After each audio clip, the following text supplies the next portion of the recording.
అయ్యో నా దగ్గర 30 రూపాయలు ఉంది, ఇప్పుడు కడుపు నిండేదలా. ఐడియా అన్నా చెప్పండి అన్న. అన్నా దోశ ఎంత? 30 రూపాయలు అన్న. ఒక దోశ ఇచ్చేయండి అన్న. దోశ అన్నా చట్నీ అన్నా.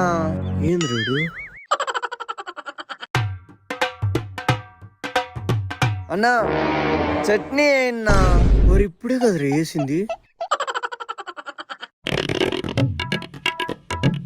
అన్నా అన్నా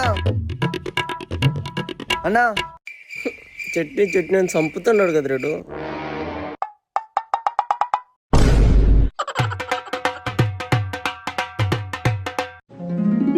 అన్నా ఇందన్నా 30 రూపాయలు. పోరా స్వామి పో. దోశ తినేకొచ్చినాడా చట్నీ తినేకొచ్చినాడు రా. ప్లీజ్ సబ్స్క్రైబ్ చేయండి.